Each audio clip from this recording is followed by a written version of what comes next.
Bom dia, pessoal. Tudo bem? Estamos aí, mais uma aulinha para vocês, começando nesse sábado, dia 5 de setembro.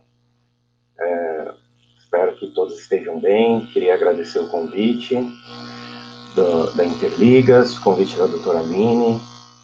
Fico muito feliz em poder aí, contribuir um pouquinho para o conhecimento de vocês. Tá bom, pessoal? Então, nós vamos falar um pouquinho hoje sobre fisiologia do exercício, né? A parte especificamente sobre a bioenergética.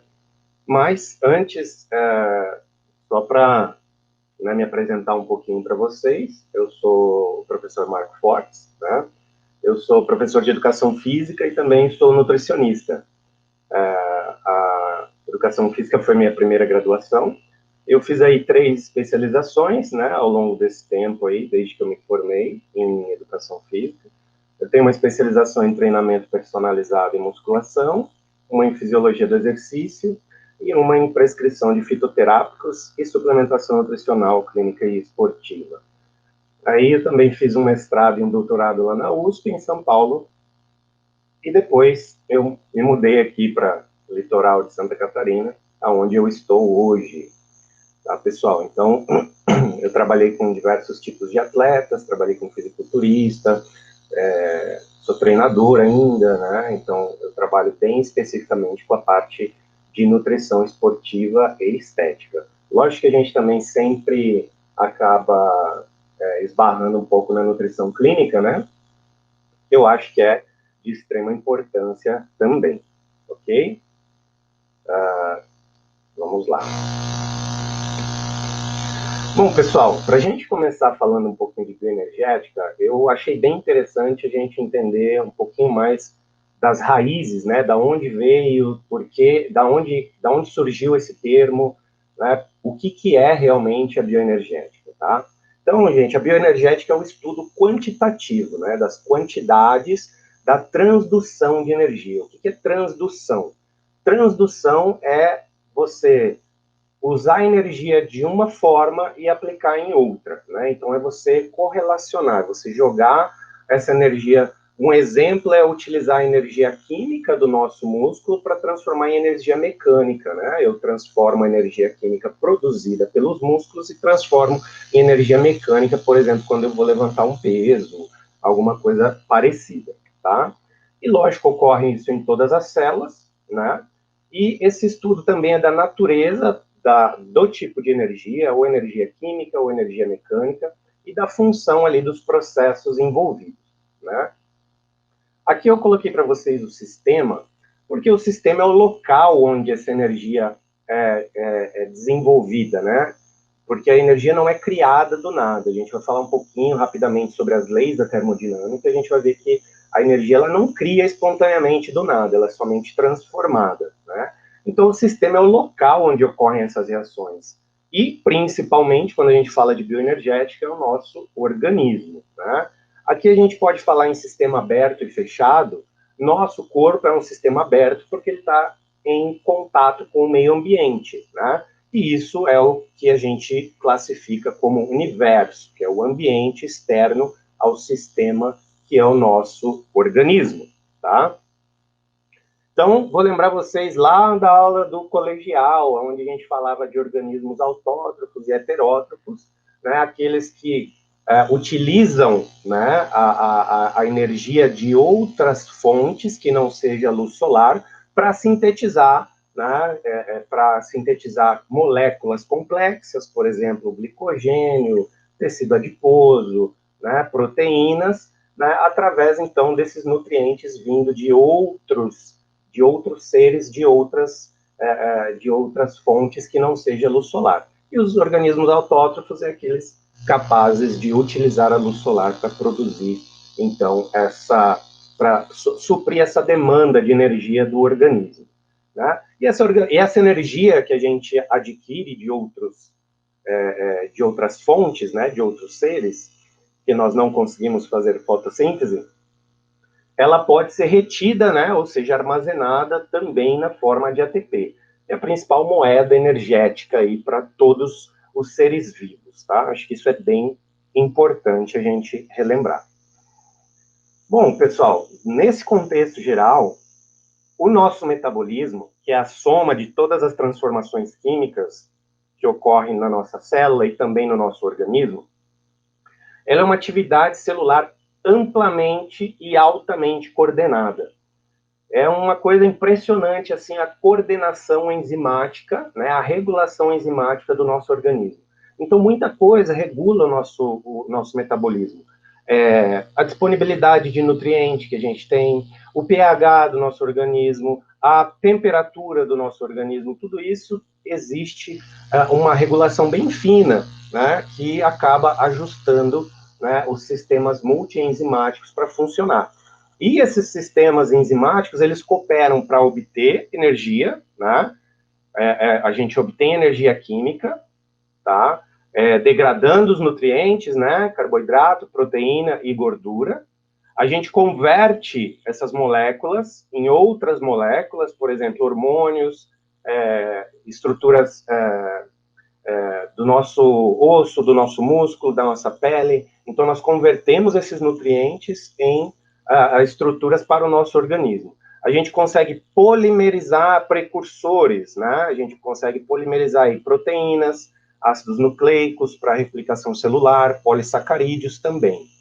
E a gente consegue sintetizar e degradar biomoléculas que são necessárias para funções celulares especializadas. Lipídios de membrana, né, receptores celulares, né, mensageiros, né, vocês já devem ter ouvido falar em proteína G, né, então tudo isso nós conseguimos fazer através, então, desses nutrientes que nós ingerimos. Então, para a gente conseguir falar disso, eu acho extremamente importante a gente separar o que é anabolismo e catabolismo. Por quê? Hoje, eu ainda escuto que o catabolismo, ele é algo que pode ser ruim. E eu digo para vocês que se a gente não tiver catabolismo, a gente tem um problema muito grande aí, a gente vai passar um problema grande pela frente. Porque existem diversas formas. Então, o catabolismo, ele serve para gerar energia, o catabolismo, ele serve para limpar o nosso sistema, ele serve para diversas coisas diferentes. Então, ele é uma fase de degradação, sim, né? Mas essas moléculas que são degradadas, eles são convertidos em produtos mais simples, que possam ser utilizados de uma forma específica ou possam ser excretados definitivamente, né? Só que é o catabolismo que gera energia. Então, nós precisamos liberar energia e é o processo do catabolismo que faz essa parte no nosso organismo. Então, o ATP, tá, que é a principal moedinha energética, e os transportadores de elétron, né, que a gente sempre ouve falar quando a gente vai falar sobre bioquímica, o pessoal arrepia até os cabelos quando fala de NAD, FAD, né, que são transportadores de elétrons, né, que eles geram ali um gradiente eletroquímico, por exemplo, que auxiliam também na geração de energia, tá? E o anabolismo, né, que é a parte, né, anabolismo sinônimo específico aí, também chamado de biossíntese, né, são precursores, né, que acabam se tornando moléculas mais complexas. Então, lipídio, polissacarídeo, proteína, ácido nucleico, né? Então, todos esses processos, eles necessitam do fornecimento de energia, aí que o ATP e que o NAD e o FAD podem trazer para o nosso organismo, né, completar todas essas funções de anabolismo. Então, essa figurinha lateral aqui, só para vocês verem a interconversão, né, como uma coisa depende da outra e ela funciona aqui, ó, de forma integrada, né? Então, por exemplo, a gente usa os nutrientes energéticos aqui, ó, carboidratos, proteínas, gorduras, eles passam por um processo de catabolismo e aí nós temos um produto final, né, que é o CO2, água e NH3. Quem lembra o que é NH3? Né? É a amônia, né, que ela deve ser convertida em ureia para ser excretada, porque a amônia ela é tóxica para o nosso organismo. Né? E o processo, então, de anabolismo vai utilizar aminoácidos, açúcares simples, né, principalmente glicose, ácidos graxos, e bases nitrogenadas, advindos aí de peptídeos, né, aminoácidos. Nós vamos utilizar essas moléculas precursoras. Através da energia química, nós vamos, então, ter o processo de anabolismo e transformar em proteínas, polissacarídeos, lipídios, ácidos nucleicos. Tudo isso aí está incluso, né? Proteína miofibrilar contrátil, hormônios proteicos, hormônios advindos dos lipídios, que é o colesterol. Então, todos esses processos, eles passam por essa fórmula, entre aspas, geral, tá, pessoal? Isso aqui é bem importante, é meio que a base, também é meio que a base da bioquímica, né, para a gente entender aí como que funciona o nosso organismo nos processos de síntese e degradação celular. Uma coisa bem importante que eu quis trazer para vocês aqui é essa questão das vias metabólicas lineares, né? Elas podem ser lineares, mas elas também podem ser ramificadas, tá? Vocês já devem ter visto, eu não vou me ater muito à parte bioquímica, tá, pessoal?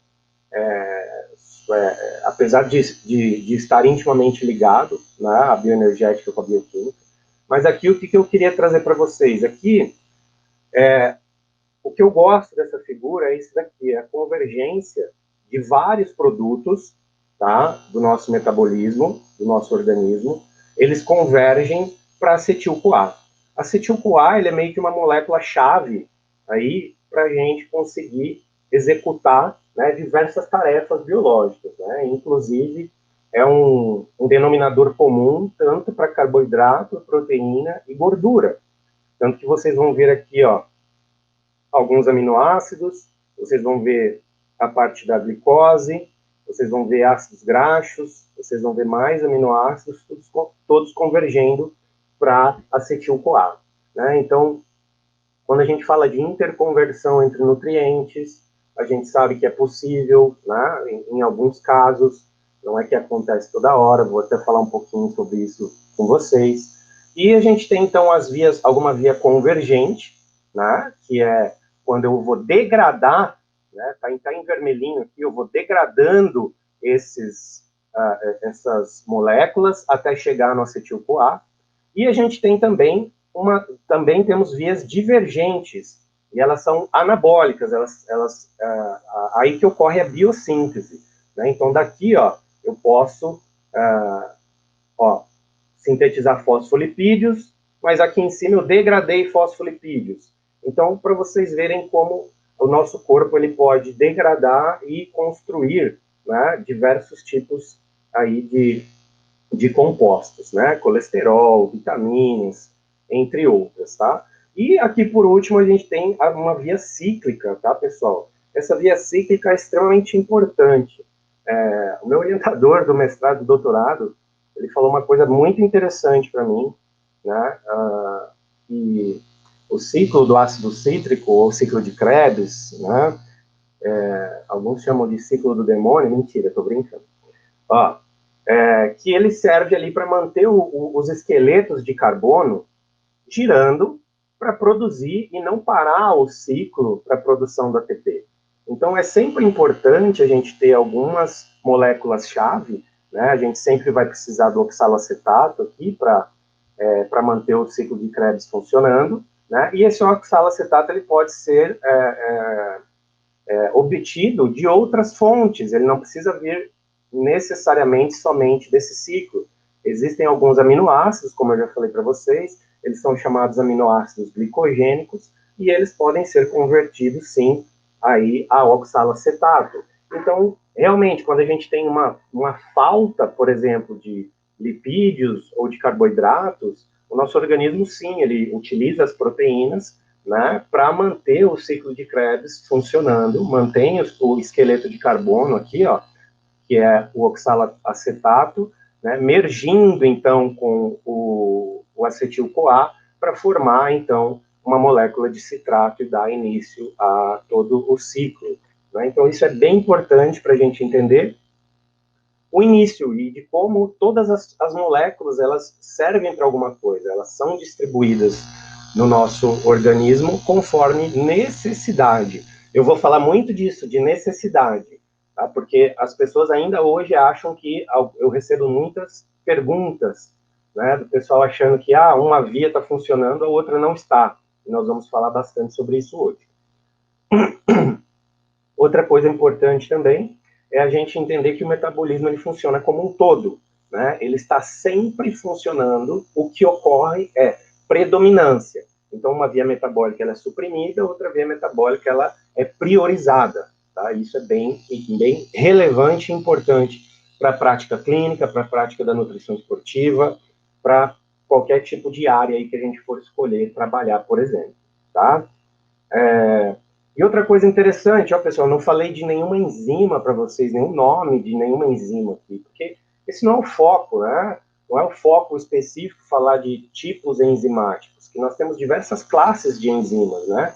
Nós temos as enzimas que fazem modificação, que desacoplam uma coisa, acoplam outra coisa, que transformam uma ligação simples em ligação dupla. Então, tem várias enzimas que fazem diversas coisas. Mas aqui o foco é a gente entender aí o produto final, né? O que leva algo aquele desfecho final que a gente precisa entender. Pessoal, uma coisa muito importante.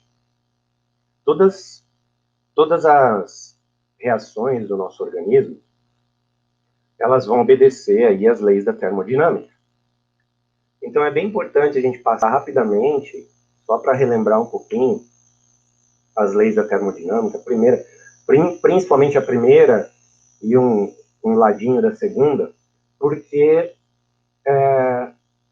existem algumas teorias acontecendo aí pela internet, muita gente às vezes vem me procurar e eu sigo alguns cientistas internacionais e eu vejo um debate muito grande sobre algumas pessoas que criam algumas teorias mirabolantes que fogem das leis da termodinâmica.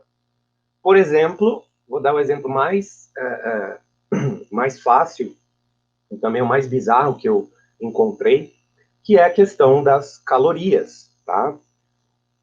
Gente, é simples. Não existe como um organismo engordar, um organismo estocar energia, se a gente não dá energia para essa pessoa. Então, esse princípio diz o seguinte: como é que eu vou emagrecer ou como é que eu vou ganhar peso? E isso está relacionado com a quantidade de calorias que eu vou ingerir e com a quantidade de calorias que eu vou gastar. Então, é uma hipótese, né? Chama-se calorie in, calorie out, né? A caloria que a gente coloca para dentro e a caloria que a gente coloca para fora, que basicamente é o que a gente gasta. Então, tem pessoal dizendo aí que são macronutrientes que são responsáveis pela engorda e não esse a mais calórico que está sendo colocado para dentro. E isso já bate de frente com a primeira lei da termodinâmica, que é o princípio da conservação de energia, tá? A energia, ela não aparece do nada, gente. É igual eu falo para alguns dos meus pacientes. Pessoal, o que acontece?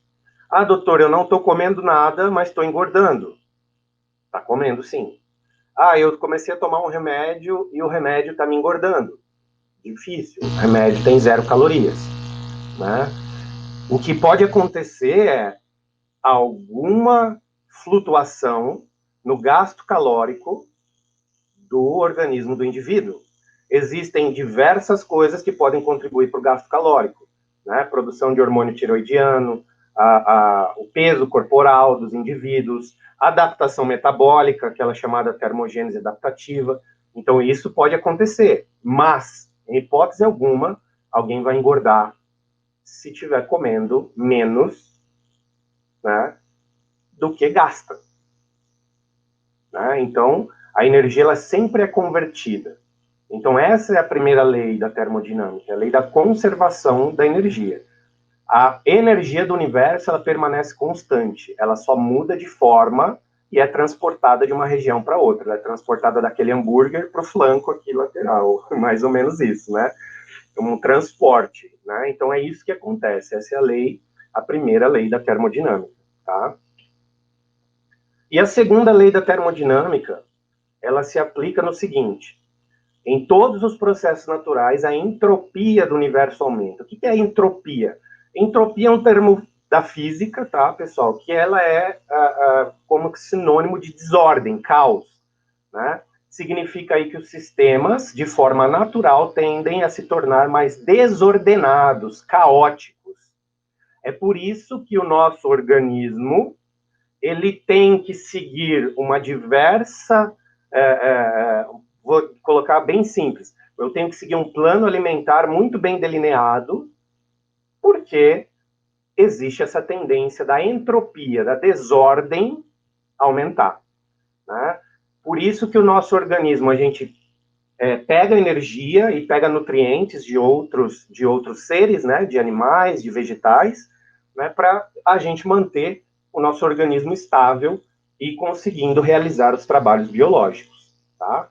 Mas eu quero que fique bem claro, martela na cabeça de vocês, faz um asterisco aí no caderninho, quem está anotando, que a primeira lei da termodinâmica é extremamente importante. A gente entendendo da primeira lei de termodinâmica, a gente não cai em conto de pessoal querendo propor teoria mirabolante ali. Ah, porque eu fiz comigo deu certo, ah, porque um paciente não sei da onde deu certo. E basicamente é isso, né? A gente sabe que as calorias são extremamente importantes. Agora, existem nuances com relação a isso, né? Porque sempre quando eu falo isso, sempre alguém vem com uma outra dúvida. Ah, professor, então, se eu fizer um déficit calórico só de chocolate, eu vou emagrecer? Com certeza vai emagrecer, com um déficit calórico, sim. Só que a qualidade nutricional é extremamente importante. Então, você vai ter prejuízo, por exemplo, na microbiota, vai ter prejuízo na absorção de vitaminas, vai ter prejuízo na síntese de hormônios, vai ter prejuízo no seu metabolismo, vai ter prejuízo em um monte de coisa. E a gente não pode focar em um alimento só. A gente não se alimenta somente de uma fonte, a gente se alimenta de várias fontes. Então é algo bem simples de entender. Mas aí o pessoal acaba pensando dentro de uma caixinha. Então o que eu quero que vocês pensem é de forma mais abrangente, né? Vamos entender a multifatoriedade da alimentação com relação a isso, tá? E esses parâmetros termodinâmicos aqui, ó, energia livre, entalpia e entropia, eles descrevem as trocas de energia que ocorrem nas reações químicas. Tudo isso acontece a todo momento, está acontecendo agora aí no seu organismo, no meu organismo, a todo momento, né? Então, essa energia livre de Gibbs nada mais é, a gente, quem for pegar um livro de bioquímica, até em livros de fisiologia do exercício, vocês vão ver isso aqui como ΔG, tá? ΔG. ΔG nada mais vai ser do que a diferença da energia no começo de uma reação e no final de uma reação. Ela vai ser positiva ou negativa, dependendo da continha que for sido feita. E se for negativa ou positiva, a reação vai ser exergônica, ela vai produzir energia, ou ela vai ser endergônica, ela vai consumir energia. Nada mais do que isso, né? Então, expressa a quantidade de energia capaz de realizar trabalho, né? Então, por exemplo, eu preciso de energia para falar, eu preciso de energia para me movimentar, para ir na academia treinar, e é essa energia livre lá que vai me auxiliar, então vai permitir que eu faça todo esse trabalho biológico. A entalpia, tá? É o conteúdo de calor do sistema, tá? Isso aqui é extremamente importante. Por quê? Porque nós não somos organismos perfeitos.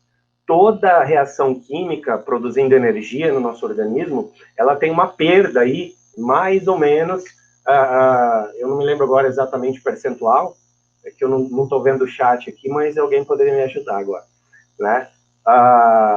O percentual de energia que é transformado tanto em energia mecânica quanto em energia em forma de calor. Então, nós não produzimos energia mecânica de forma perfeita. Existe um escape de energia do nosso organismo, né, na produção de calor. Né? Então, nós não somos máquinas perfeitas num ambiente hermeticamente fechado, existe essa perda de calor. Tá? E a entropia, que eu já falei para vocês, que é a expressão quantitativa da aleatoriedade ou desordem do nosso sistema. Ok? Bom, e agora nós vamos falar um pouquinho, então, sobre os sistemas biológicos, né? A aplicação de tudo isso no nosso organismo. Então, olha só esse resuminho muito bacana que está no livro de Fisiologia do Exercício, do Wilmore Coste, eu acho que é a última edição. Nós temos o consumo de alimento, tá? E eles estão divididos nas 3 categorias de macros: gordura, carboidrato e proteína. Então, a gente vai passar pelo processo de catabolismo, e aí nós vamos ter as moléculas mais simples, tá? E essas moléculas mais simples, então, elas vão ser desviadas para onde forem necessárias. Então, por exemplo, nessa figurinha aqui eu achei bem interessante, porque ó, tem aqui escrito excesso, tem escrito acúmulo, tem escrito quebra, tem escrito síntese. Por quê? Porque nós conseguimos tanto produzir alguma coisa quanto degradar, anabolismo e catabolismo. E todos esses macronutrientes que foram convertidos para moléculas mais simples, eles vão ser empregados, né, vão ser utilizados no local necessário. Por exemplo, se eu estou no período alimentado, se eu não estou gastando energia, se eu não estou com o meu sistema simpático ativado, se eu não estou produzindo noradrenalina, isso ocorre, por exemplo, no exercício físico, e eu estou me alimentando, eu posso ter a lipogênese acontecendo, né? Eu posso ter a glicogênese acontecendo, né? Aumentando meus estoques de glicogênio, aumentando meus estoques de gordura. Dependendo do tipo de treino que eu faço e da quantidade proteica que eu consumo, eu tenho síntese proteica, né? Síntese proteica miofibrilar contrátil, muscular. Se eu não tenho síntese miofibrilar contrátil acontecendo, todo o nosso organismo ele é feito de proteínas também, né? Então, o nosso organismo ele refaz células todos os dias. Todos os dias nós estamos sintetizando proteína, né? E isso, então, é o que dá continuidade ao nosso metabolismo. É isso que vai acontecendo aí todos os dias. Esse é um resuminho geral, tá? Tudo isso vai acontecer por causa de quem? Quem que permite, quem que fornece a energia para esses trabalhos acontecerem? Então, é a nossa moedinha energética, a adenosina trifosfato. Então, olha só, a gente gasta energia praticamente para tudo, para transmitir sinais neurosinápticos, secreção de glândulas, tá? A própria digestão gasta energia, síntese tecidual, circulação sanguínea, contração muscular, nós dependemos aí da energia do ATP para isso funcionar. Aonde que é produzido isso? Principalmente mitocôndria, tá? Pela cadeia respiratória e pelo ciclo de Krebs, ou ciclo do ácido cítrico. E no citosol, em menor escala, a gente tem a glicólise, chamada de glicólise anaeróbia, né? Então, a gente tem aí fosfocreatina, glicose, glicogênio, glicerol e alguns aminoácidos desaminados que podem contribuir aí para formação do ATP para, lógico, auxiliar nos nossos trabalhos biológicos, tá? Com relação à cadeia respiratória, a gente tem ácidos graxos, piruvato e alguns aminoácidos desaminados, né? Vocês lembram da desaminação? Eu falei que alguns aminoácidos podem ser desaminados e entrar ali, por exemplo, no ciclo do ácido cítrico. Bom, pessoal, aqui nada mais é do que a estrutura da adenosina trifosfato, só para relembrar que a gente tem aí a adenina, tá? Nucleosídeo, a gente tem uma molécula de ribose e a gente tem 3 ligações, né, de fosfatos inorgânicos. E é nessa ligação do fosfato inorgânico que nós temos a grande quantidade de energia, né, entre aspas, estocada. Então, olha só que interessante. A gente usa uma enzima chamada de ATPase, nós clivamos a última ligação do ATP, então nós teremos a adenosina difosfato, um fosfato inorgânico sobrando e a energia livre que pode ser empregada em outros trabalhos biológicos. E essa energia que acabamos de falar, energia livre de Gibbs, né? E esse aqui é um processo exergônico, porque ele libera energia, né? Então, o saldo final aqui é energia sobrando para ser utilizada em outro trabalho biológico qualquer, contração muscular, transmissão sináptica, síntese hormonal, digestão proteica e qualquer outro, né? Então, muito importante que esse ATP seja utilizado para esses trabalhos, porque inabilidade, incapacidade de ressintetizar e utilizar ATP significa o quê? Fadiga. Fadigou. Já era. Está com problema, está cansado, não consegue atingir ali o trabalho biológico extremamente importante, né? Isso a gente está falando de trabalho mecânico. Mas olha só, se falta trabalho, se falta ATP, nós temos problemas para executar o trabalho químico, né? Nós temos o transporte, esse aqui é um antiporte, né? O transporte secundário, que nós precisamos de ATP para isso acontecer. Bomba de sódio e potássio, todos vocês lembram disso, né? Então, tudo isso é extremamente importante e tudo a ver com a nossa bioenergética, né? E agora, pessoal, eu queria falar um pouquinho sobre os sistemas básicos de energia, né? Nós temos 3 rotas metabólicas extremamente importantes, tá? Que geram ATP através do seu substrato. O primeiro, nós temos aqui o sistema ATP-PCR. ATP-CP, ATP-PCR, sistema fosfagênio. Vocês vão ver um monte de nomes por aí. Ah, sistema alático, tá? Então, é um monte de nome para dizer que é a mesma coisa, tá? Que é o sistema de fornecimento de energia através da molécula de ATP e da molécula de fosfocreatina, tá? Nós temos o sistema glicolítico, chamado de glicólise anaeróbia, sistema lático também, e esses são os metabolismos que são chamados de anaeróbios, que não requerem oxigênio para ocorrer, então, a síntese do ATP. Pessoal, coisa extremamente importante, tá? Eu lembro das minhas 2 graduações, o como era difícil para a galera entender isso.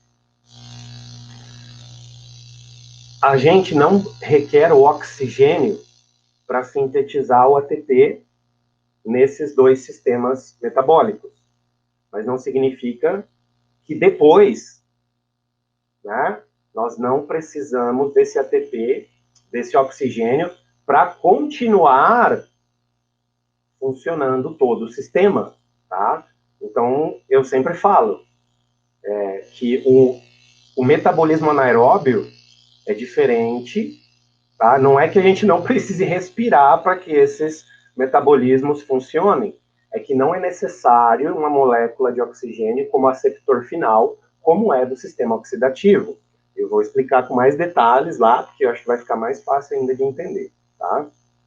Bom, e o último sistema, né, que é o sistema responsável aí por algo mais prolongado, digamos assim, né, que é o sistema oxidativo, chamado também de fosforilação oxidativa, cadeia de transporte de elétrons, tem vários nomes também.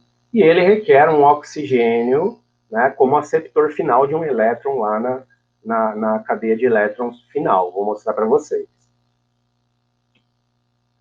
Olha só que interessante, esse gráfico aqui é excelente, mas a primeira vez que eu ouvi, ele trouxe mais dúvida do que sanou algum problema para mim. Esse gráfico, ele mostra o desempenho dos sistemas. tá? Produzindo energia. E o percentual, né, de energia que de cada sistema é capaz de produzir. E aí, olha só que interessante. ATP. ATP dura aí 2 segundos, mais ou menos. Só o ATP. Quando a gente usa ATP e creatina fosfato, a gente dura aí, explodindo, 30 segundos. Mas olha só o que já começa a acontecer antes dos 30 segundos terminarem. A glicólise anaeróbia começa a acontecer e a oxidação aeróbia também, tá? Agora, quer dizer que fosfocreatina para de funcionar aqui, não acontece mais nada. Morreu o sistema ATP fosfocreatina. Morreu o sistema ATP. Então, esse aqui, vou trazer a palavra-chave desse slide para vocês. Extenuantes. Extenuantes nada mais é do que exercícios máximos. Em artigo científico, vocês vão ouvir algo dessa forma aqui, ó.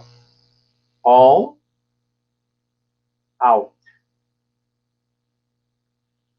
É o máximo. É você dar o seu máximo até entrar em fadiga. Tá? Isso é extremamente importante para a gente entender esse gráfico aqui. Tá? Com exercícios extenuantes. Tá? E é essa a predominância de tempo através dos estoques de cada um deles, né, de cada substrato que nós temos, num período onde, em exercícios intensos, nós conseguiríamos permanecer executando aquela atividade. Beleza? Então vamos para o primeiro sistema. É o mais simples e imediato, tá? O sistema ATP, que tem aqui no gráfico também, na verdade ele não é chamado de um sistema, é só uma pequena quantidade, né, de ATP que nós temos armazenada, tá? Então nós temos uma pequena quantidade de ATP e a partir do momento que esse ATP vai sendo utilizado, aí a fosfocreatina entra e começa a fazer a ressíntese do ATP para o exercício conseguir durar mais tempo ali através daquela via. E isso acontece porque nós temos uma limitação, né, do armazenamento de ATP na célula. E essa ressíntese de ATP prossegue ininterrupta e continuamente. Lógico, existe a possibilidade de acontecer fadiga, isso não significa que é para sempre, mas a produção do ATP ela não pode parar. O exercício ele vai cessar não por causa da falta do ATP, mas por causa de outros constituintes. A gente pode fazer uma aula de 2, 3 horas falando só sobre fadiga também e o porquê que o nosso organismo vai fadigar. Fadiga periférica, fadiga central e vários porquês que isso acontece, ok? A fosfocreatina, ele funciona ali como um pequeno reservatório, tá? A gente tem como principal fonte para manter essa ressíntese a gordura e o glicogênio, tá? Mas a menor escala, que é ali que nós temos a pronta entrega, né?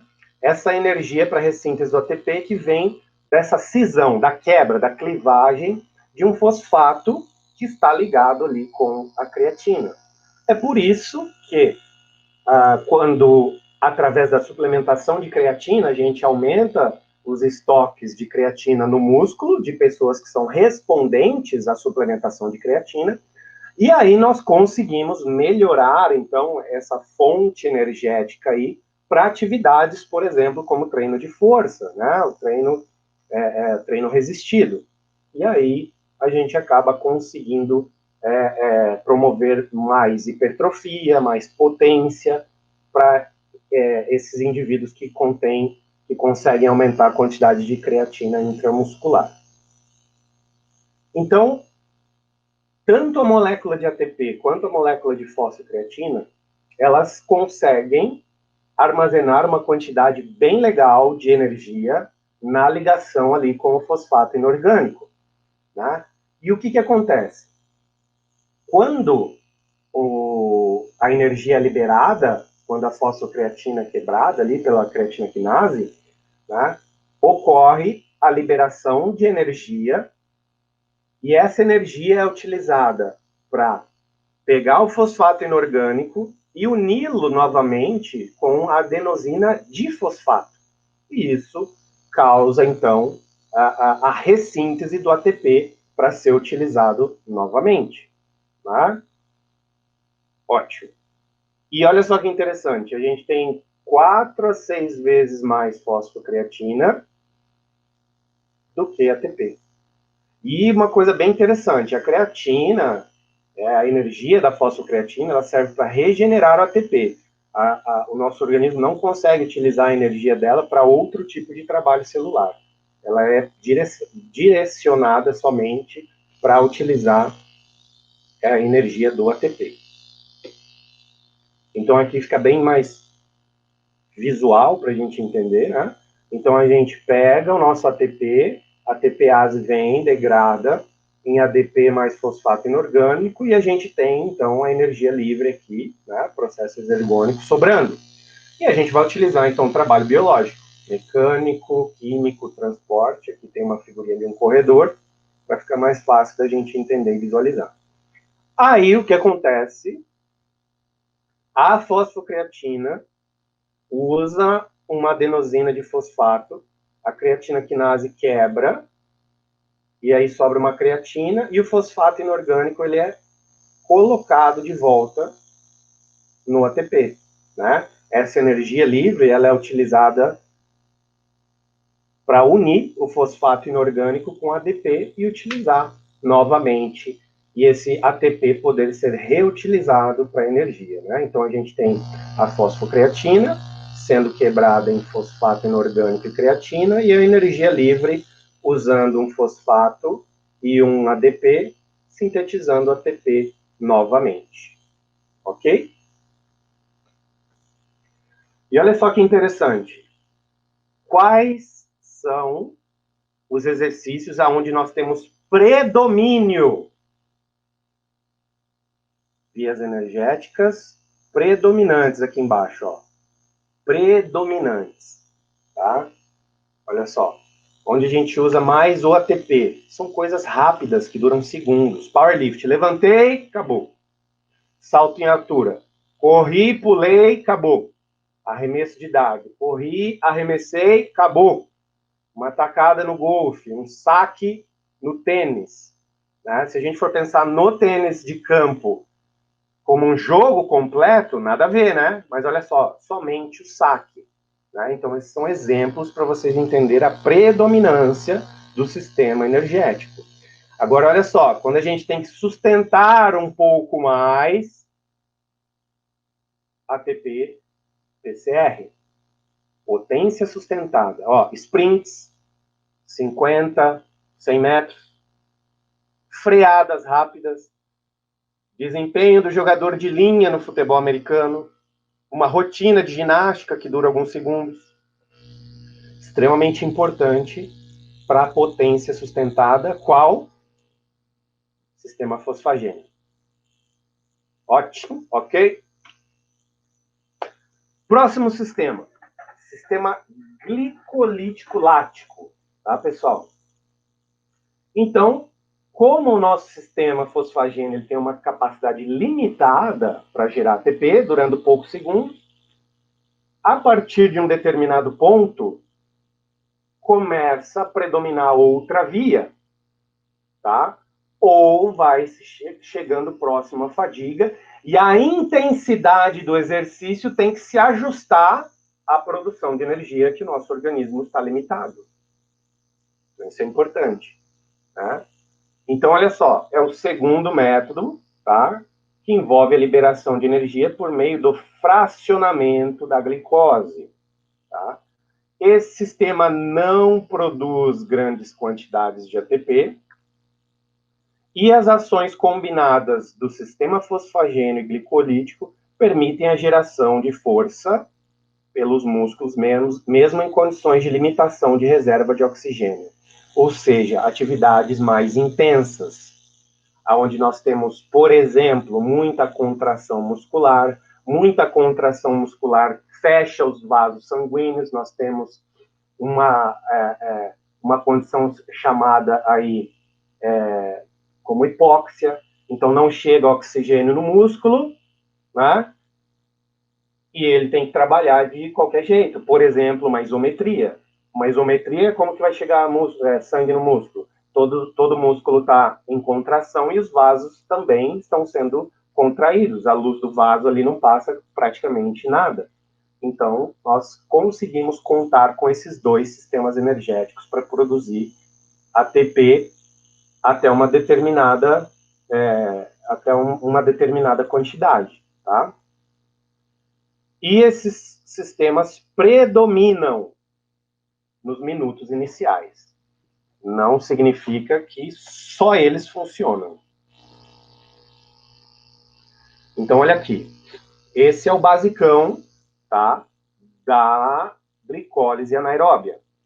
Então, a gente tem duas etapas, que é a fase do investimento e a fase de geração de energia. Outros livros colocam como fase preparatória e fase de pagamento, porque são duas fases, né? A fase de investimento ou a fase de pagamento é porque existe a necessidade de utilizar um ATP para que a via comece a funcionar, tá? Então, nós precisamos colocar um fosfato inorgânico na glicose, transformando em glicose 6-fosfato, ou nós precisamos transformar... Desculpa. A glicose 1-fosfato, que vem do glicogênio, não precisa de ATP. Nós precisamos de ATP para transformar a glicose em glicose 6-fosfato e frutose 6-fosfato em frutose 1,6-difosfato. Para isso, nós precisamos de 2 ATPs. Essa é a fase de investimento de energia que a gente coloca que são 2 ATPs requeridos. E durante, então, a fase de geração de energia, nós temos aí 4 ATPs produzidos no total, mas nós temos já 2 ATPs aí que nós gastamos. Mas uma coisa interessante que acontece é que nós produzimos 2 NADs, tá?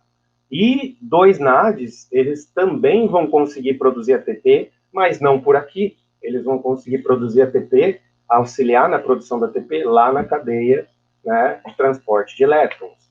Então, principalmente aqui nesse saldo que nós temos, né, serão de 3 ATPs quando a gente tem a glicose sendo oxidada através do glicogênio, e 2 ATPs quando a gente tem essa via advinda da glicose sanguínea. Tá? Então, esse é o resumão geral dessa glicólise anaeróbia. Tá? No final da glicose anaeróbia, a gente tem o piruvato, né? Tá aqui, ó, piruvato, bonitinho, sendo formado. Embaixo, lá no finalzinho da via. Para onde vai? Então, nós temos 3 vias para onde o piruvato pode ir. Nós temos a fermentação alcoólica, que não acontece no organismo humano, tá? Acontece em leveduras e alguns tipos de bactérias, que transforma, então, o piruvato em outro composto. Nesse exemplo, acetaldeído, tá? Nós temos a conversão do piruvato em acetil-CoA, preparação para entrar no ciclo do ácido cítrico, tá?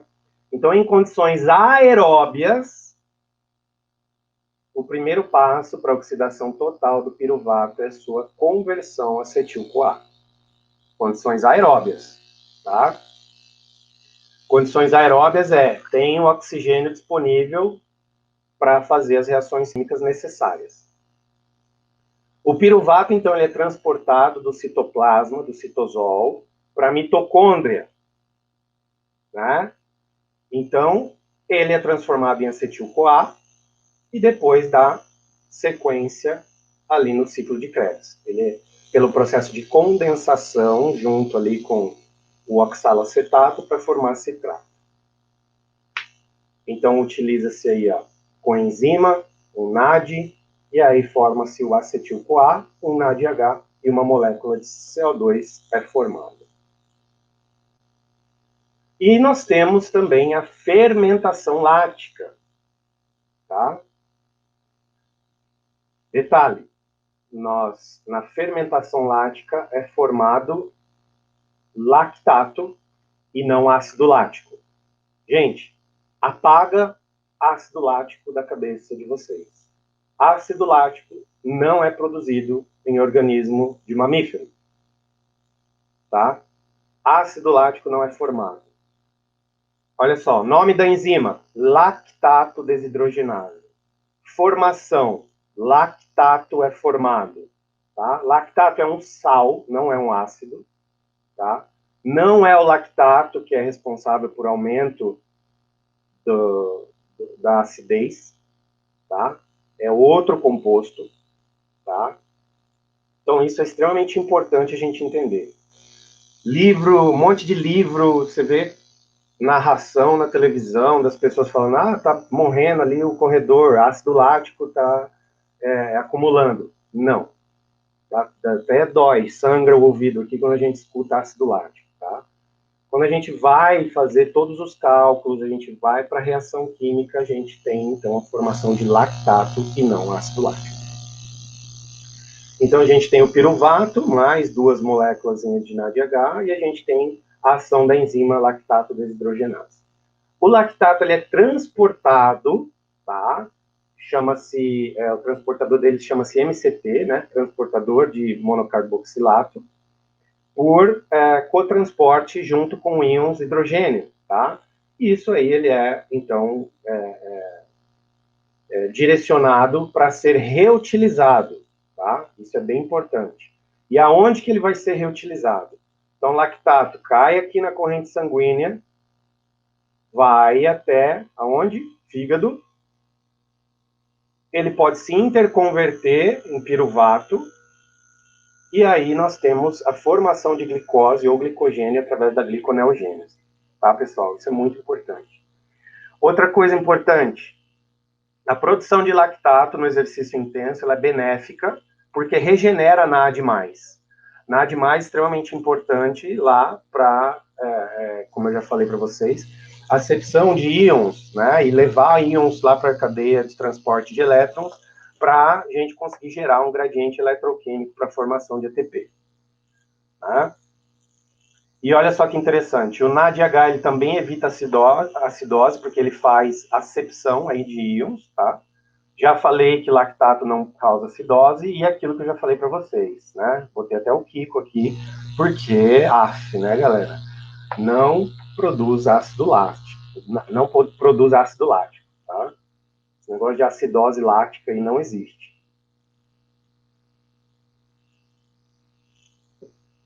Tipos de exercício. Olha só, onde a gente tem potência anaeróbia e endurance.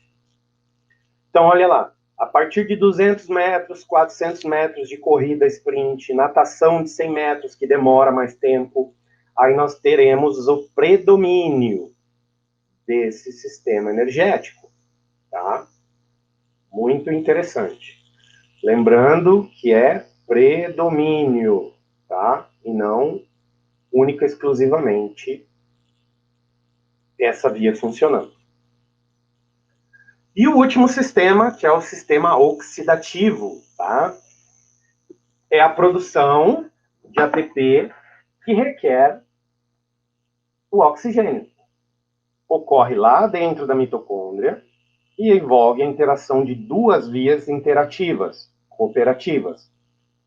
Então, o ciclo de Krebs, ciclo do ácido cítrico, ciclo do ácido tricarboxílico, 3 nomes diferentes aí para o ciclo de Krebs. E a cadeia de transporte de elétrons, tá?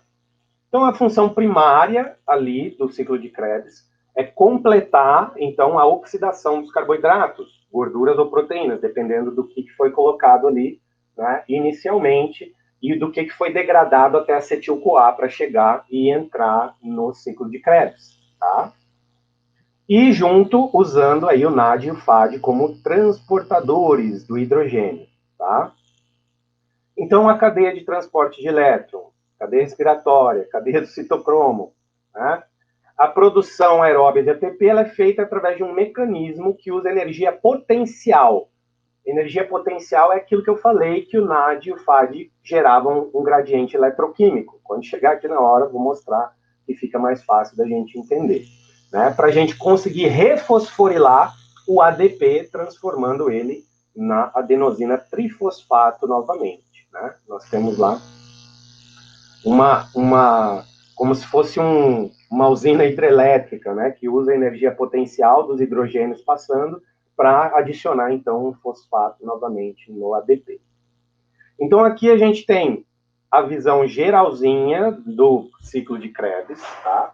Então, a gente pode ter degradação proteica, glicólise ou a quebra de triglicerídeos, chegando, então, né, ao acetil-CoA, piruvato e acetil-CoA, né, aonde existe, então, a condensação de acetil-CoA com oxalacetato, formando citrato. E, a partir daí, nós temos diversas etapas. Essas diversas etapas culminam na remoção de alguns elétrons, tá? Então, a gente tem aí, ó, o NAD e o FAD removendo aí hidrogênio, né? E a gente também tem gás carbônico sendo produzido, tá? Nessas etapas. E, a partir disso, o NAD e o FAD vão carregar esses elétrons lá para a cadeia de transporte de elétrons. Na cadeia de transporte de elétrons, quando o NAD e o FAD chegam para deixar esses elétrons e hidrogênios aqui, o que acontece? Nesse compartimento aqui, ó, no espaço intermembrana, ocorre um acúmulo gigantesco de hidrogênio. Então, como aumenta muito o hidrogênio aqui, nessa parte, a ATP sintase usa esse gradiente, porque o hidrogênio quer passar de onde tem mais concentração para onde tem menos concentração de hidrogênio. E só existe um lugar por onde ele pode passar, que é a ATP sintase. E aí a ATP sintase faz o quê? Utiliza essa energia potencial para acoplar o fosfato inorgânico de volta no ATP. Tá? Então, é por isso que lá o NADH, que é produzido na glicólise, ele consegue produzir ATP depois que ele carrega aqueles hidrogênios aqui para a cadeia de transporte de elétrons. Então, apesar de ser uma via anaeróbia, ele também contribui para a via aeróbia, né, quando aqueles hidrogênios são carreados aqui para a cadeia de citocromo. Então, aqui, lógico, na bioquímica, né, gente, tem várias etapas, né, são vários complexos enzimáticos, citocromo B, coenzima Q, e aí nós temos aonde esses elétrons são carreados aí para conseguir, então, carrear o hidrogênio para o espaço intermembranas e criar esse gradiente eletroquímico. Ok? Acho que agora com a figurinha fica um pouco mais claro, né, pessoal? Aqui, basicamente, é o saldo geral, né? Essa produção total de energia da oxidação, a gente tem um saldo líquido de 32, tá?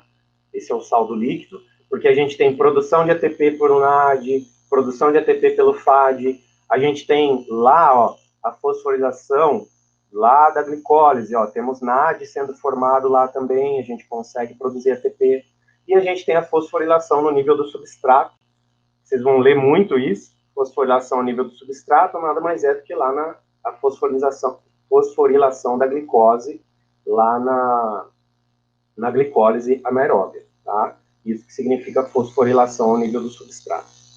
Então, no final, a gente tem aí esse saldo, né, de 32 ATPs, contando todos os NADs produzidos, desde a glicólise anaeróbia, ciclo de Krebs, e a utilização do NAD e do FAD na cadeia de citocromo.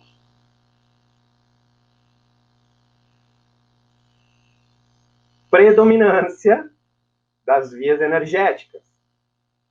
Aí nós vamos ter todos os outros esportes relacionados ao endurance, resistência aeróbia. Né? Então, acima aí, ó, dos 400, 800 metros, nós temos essa resistência aeróbia, né, onde nós temos predominância desse sistema oxidativo aeróbio. Aqui na figura bem interessante, né? Ó, sistemas não oxidativos de curto prazo e sistemas oxidativos de mais longo prazo. Então, lembra, tudo à base da duração e intensidade do exercício, tá? Nós também temos, lógico, né, a lipólise e a beta-oxidação, que a gente falou da oxidação ali de um carboidrato no exemplo, né, da glicose. Então, antes que esses ácidos graxos livres podem ser utilizados para produzir energia, sempre vão ter que ser convertidos em acetil-CoA, né? É uma reação catalisada ali pela acetil-CoA sintetase, então associada à fase citosólica, ali pertinho da membrana externa da mitocôndria. Vou trazer uma figurinha bem legal para vocês entenderem também. Por que chama beta-oxidação? Porque envolve sempre a oxidação do carbono beta do ácido graxo. Carbono beta é o carbono número 2. Né? Então, em química, a gente classifica os carbonos alfa, beta, né? e assim por diante. A beta-oxidação também pode ser chamada de ciclo de Linén, tá? Outro nome, que se vocês verem por aí, mas beta-oxidação é o que muito mais é utilizado, né? Alguns utilizam sinônimos aí, mas vocês já sabem o que é. Então, esse acetil-CoA é um intermediário comum, já mostrei para vocês, tá? E para ocorrer, então, a beta-oxidação, ela é uma série cíclica de 4 reações, no final das quais o acil-CoA é encurtado de 2 em 2 carbonos, liberando acetil-CoA. Então, acil de gordura, várias moléculas de carbono, cada reação vai e corta 2 carbonos, e esses 2 carbonos são acetil-CoA. Então, passa pelo ciclo, corta 2 carbonos, um acetil-CoA. Passa pelo ciclo, corta 2 carbonos, outro acetil-CoA. Tá? E esse número de etapas vai depender do tamanho, né, do ácido graxo.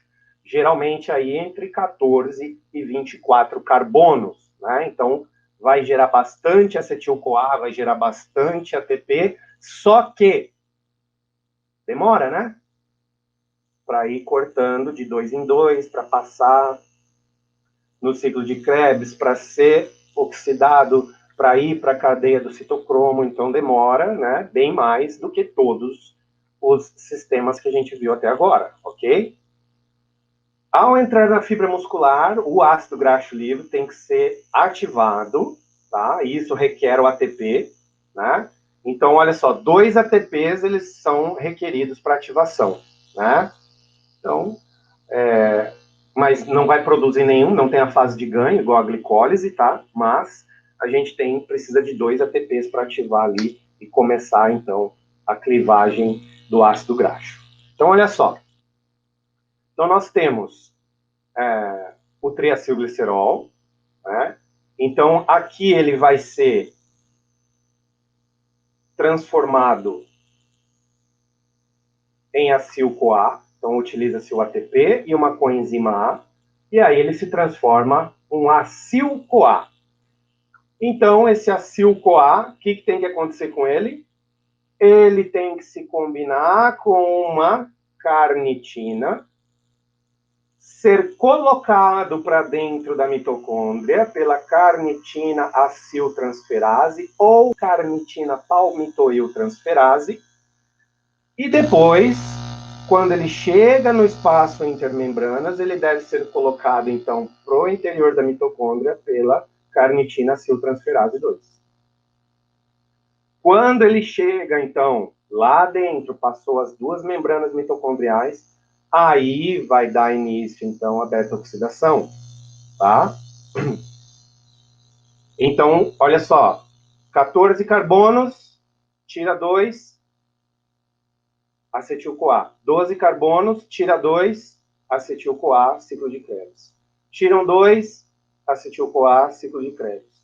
Até sobrarem 4, que vão ser divididos e acoplados a ele, então, uma coenzima A, para conseguirem também ser utilizados no ciclo do ácido cítrico. Eu coloquei uma observação aqui bem legal para vocês, é que quanto mais bem treinado o indivíduo, maior a beta-oxidação, porque a gente tem um aumento da biogênese mitocondrial, e se a gente tem um aumento da biogênese, ou seja, da síntese de mitocôndrias, a gente aumenta a quantidade de enzimas que conseguem colocar o ácido graxo de fora para dentro da mitocôndria. Então, tanto que eu coloquei aqui, o aumento da CAT1 e CAT2, que é as enzimas que fazem esse transporte. E aí, com isso acontecendo, a gente tem um aumento da oxidação de gordura e podemos ter digamos assim, podemos poupar o glicogênio muscular e utilizar mais a gordura. E o glicogênio muscular, ele fica ali de reserva para quando a gente precisar de um sprint, para quando a gente precisar de energia de forma mais rápida. Outra coisa que modula isso daqui, dieta rica em gordura. Uma dieta high fat, por exemplo, tem a capacidade de aumentar a oxidação de gorduras, a gente aumenta a quantidade dessas enzimas e a forma de trabalho dessas enzimas ela é mais efetiva, eficiente, e aumenta a oxidação delas também. Então, aqui um resuminho geral ali com relação à produção de ATP vinda de um ácido palmítico.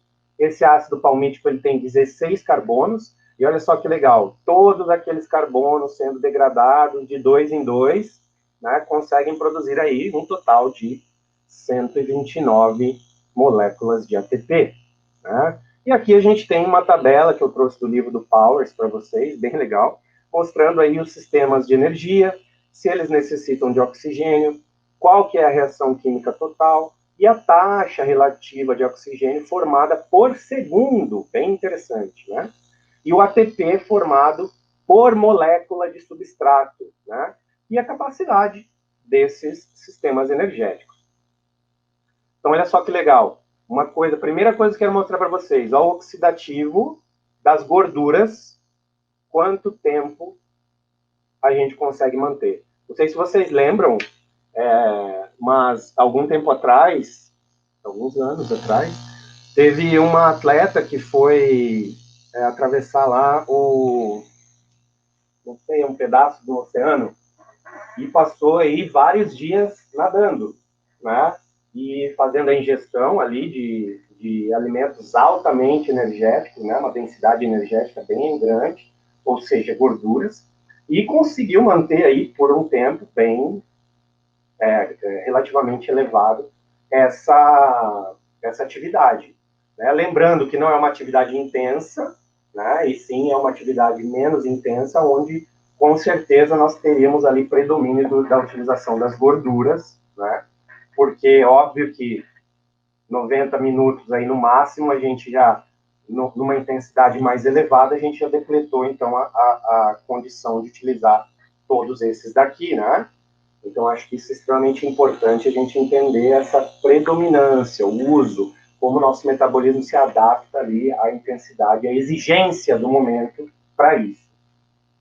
Então, olha só que interessante, O ATP-CP, ele consegue fornecer aí 10 ATPs por segundo, a glicólise 5, o sistema oxidativo através de carboidratos 2,5 e das gorduras somente 1,5, por minuto. Então, por quê? Demora bem mais para metabolizar tudo aquilo que a gente estava falando. Certo? Beleza, galera? Agora, olha só que interessante, tudo isso funcionando ao mesmo tempo. Aqui nós temos o fornecimento de energia e aqui nós temos a demanda de energia, Contração, relaxamento, utilização da energia para o trabalho mecânico, onde a gente tem, lógico, a troca gasosa, os ácidos graxos, sendo utilizados, e a glicose.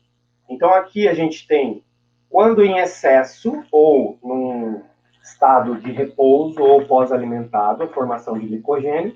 Quando a gente está em jejum ou exercício, a gente tem, então, a glicólise sendo feita, produzindo ATP e piruvato, levando à produção de acetil-CoA e fosforilação oxidativa. Produção de ATP, lógico, para todos os trabalhos biológicos sendo formados.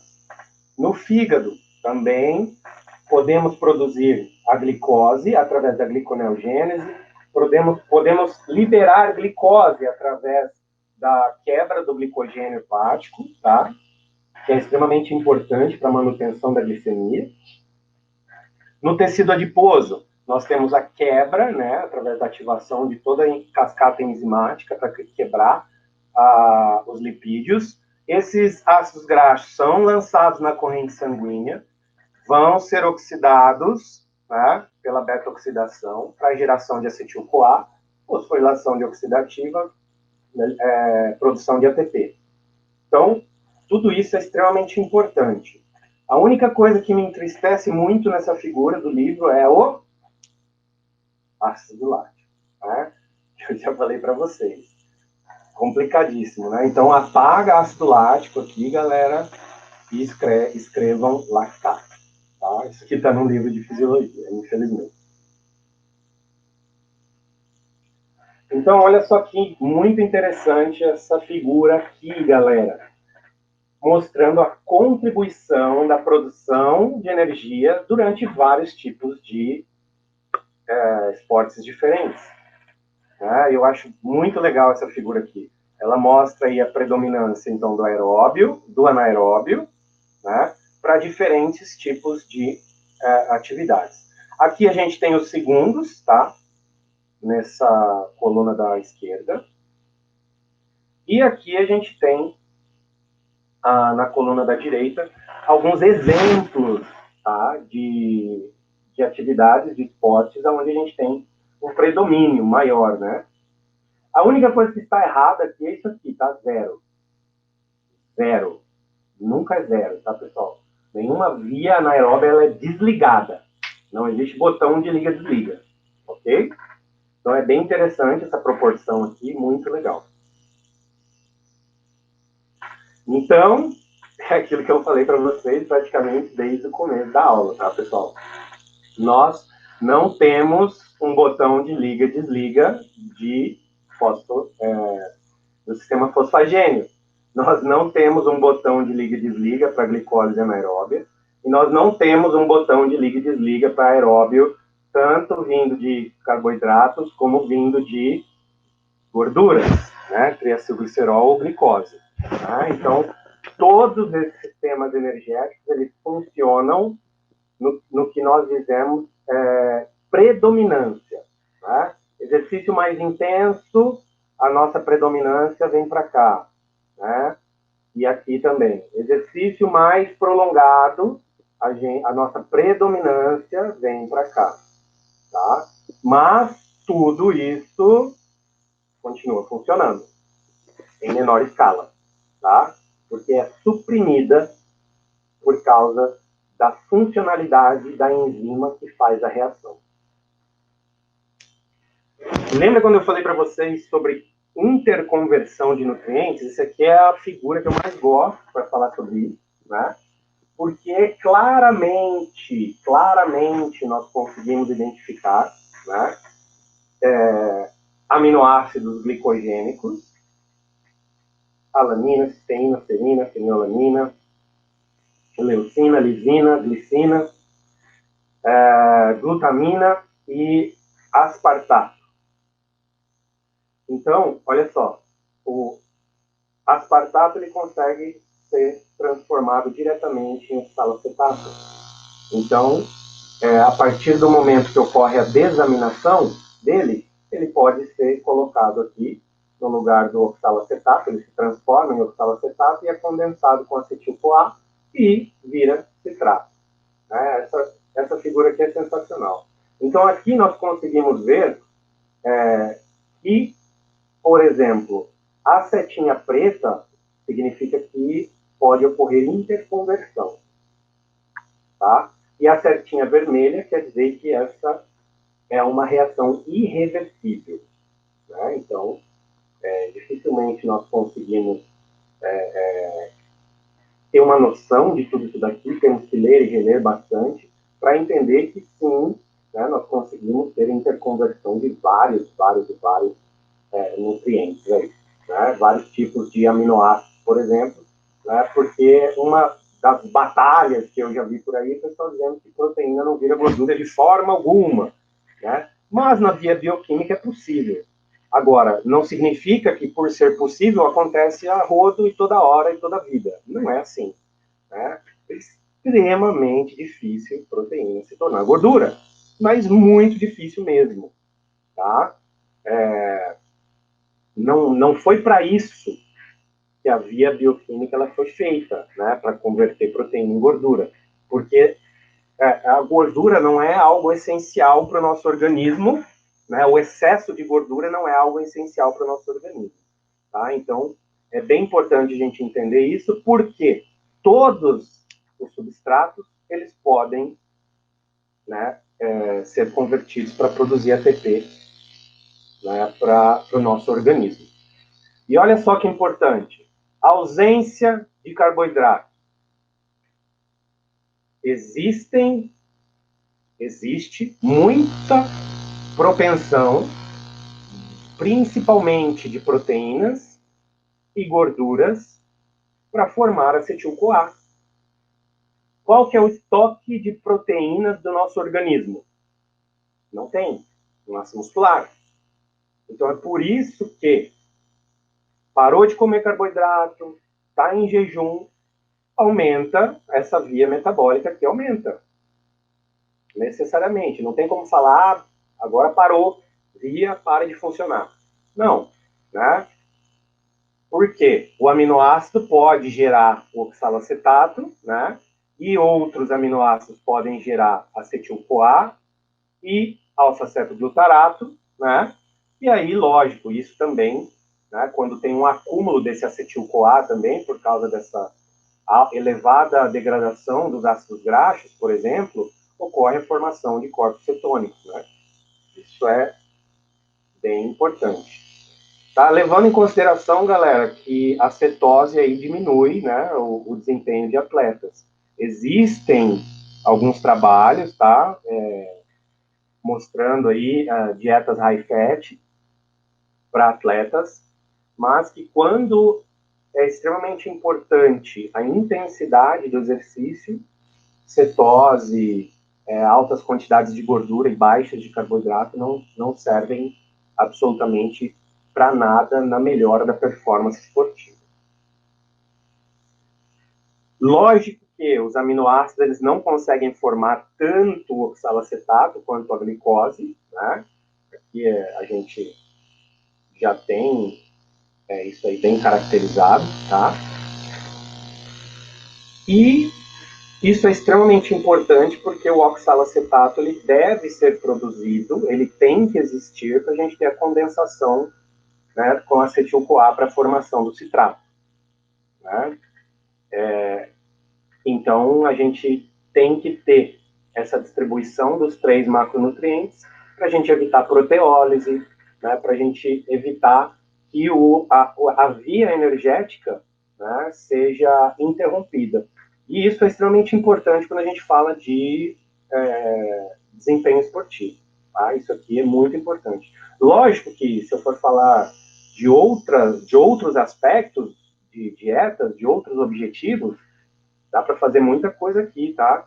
E depende também da estratégia nutricional, com a quantidade de proteína sendo ingerida, proporção entre macronutrientes. Nossa, tem muita coisa, tá?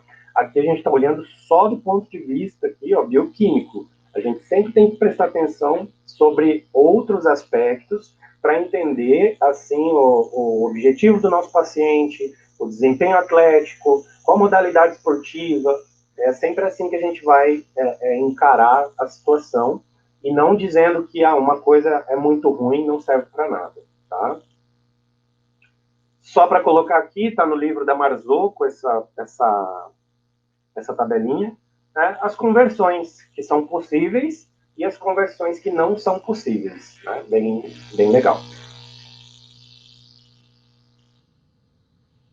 E olha só que legal, esse aqui está no livro do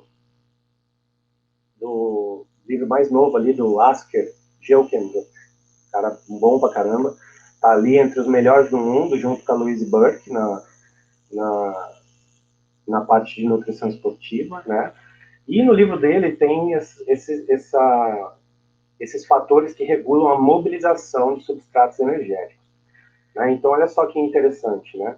A razão, né, quanto de ATP para ADP que a gente tem, a quantidade de fosfato inorgânico, AMP, os íons de cálcio, né, a ativação do nosso sistema nervoso e os tipos de hormônio que estão sendo produzidos e também as citocinas, né? A gente sabe que a interleucina 6, há pouco tempo, foi descoberto que ela é liberada, né, pelo músculo durante o exercício e também desempenha papel na regulação da mobilização e metabolismo dos substratos.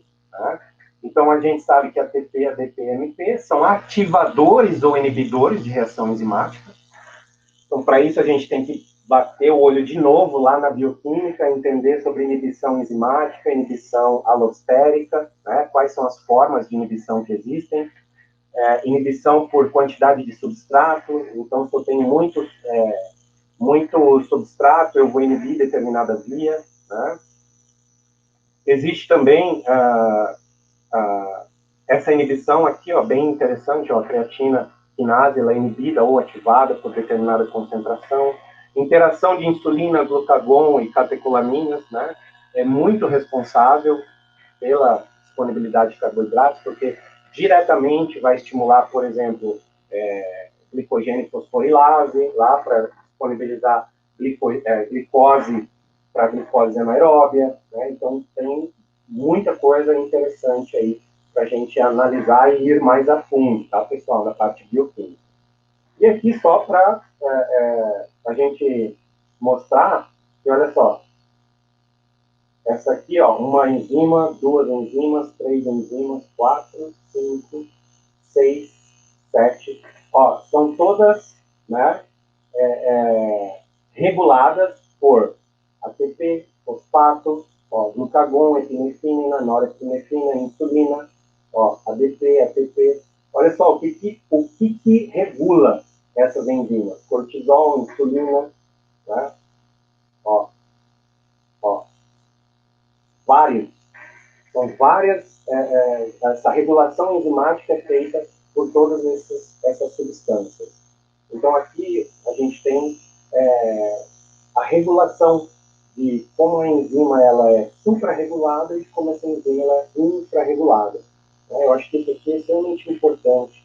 Olha só o que vai determinar aqui, ó, auxiliar, então, no tecido adiposo, ó, a ativação da lipase sensível ao hormônio, ó, glucagon, cortisol, norepinefrina, insulina. Olha só, bem interessante. E é assim que a gente tem que entender, porque tudo que a gente ingere vai influenciar no pico, no aumento ou na diminuição dessa quantidade, né? E aí vão ser reguladas as vias metabólicas. E aqui alguns hormônios, né? Eles são extremamente importantes. A parte hormonal, então, é sistêmica, né? Caiu na corrente sanguínea, estimula, então, todas as células do nosso organismo. E nós temos aqui os principais hormônios que vão regular isso daí, né? A interleucina 6, o GH, a norepinefrina, epinefrina, insulina. Né? Então, nós temos todas essas ações de estimulação de captação de glicose ou estimulação da quebra de glicogênio, né? Que fazem, que têm efeitos semelhantes, né? E aqui, então, já deixei essa tabelinha para vocês, bem interessante, né, para a gente entender aí essa excelente e importantíssima função dos hormônios que regulam todas essas vias energéticas que a gente falou até agora. E aqui a gente tem duas figuras bacanas, né, onde a gente tem um período absortivo, ou seja, né, acabei de me alimentar. Então eu tenho glicose, ácidos graxos e aminoácidos. Então a gente tem aí proteínas sendo formadas no período pós-absortivo. Ácidos graxos, a gente vai ter, então, sempre oxidação, porque a gente está sempre necessitando de energia, mas a gente também vai ter a formação no tecido adiposo de triacilglicerol, tá, pessoal? No músculo também, aqui não está mostrando, mas existe também, tá, a formação de triacilglicerol, tá, no músculo. É menos, mas tem também, tá? No fígado a gente tem, então, os ácidos graxos circulantes sendo formados, né? Quilomicron, LDL, VLDL, são metabolizados e são lançados novamente na corrente sanguínea. Mas a glicose, né, vai ser transformada em glicogênio. Aí existe também a liberação de algumas vias, das vias pentose, das pentoses, tá? Que são interessantes para a formação de ácidos nucleicos, tá? No fígado também tem acúmulo de triglicerídeos, mas principalmente eles vão para a corrente sanguínea, né? Onde eles vão para o tecido adiposo. E no período pós-absortivo, né? No período de jejum, então a gente tem degradação proteica, nós temos degradação de glicogênio, nós temos o ciclo alanina, glicose, né? Formando glicose aqui, pela gliconeogênese. Nós temos formação de lactato, que também vai para o fígado para a gliconeogênese acontecer. Né? Ó, acúmulo de acetil-CoA formando corpos cetônicos. Né? Nós temos quebra de gordura formando glicerol e ácidos graxos. Né? Então, é bem interessante que a gente vê nesses dois estados aí metabólicos. Beleza, pessoal? Muito obrigado, galera. Por hoje a gente finaliza. Estou até meio rouco aqui de tanto falar para vocês.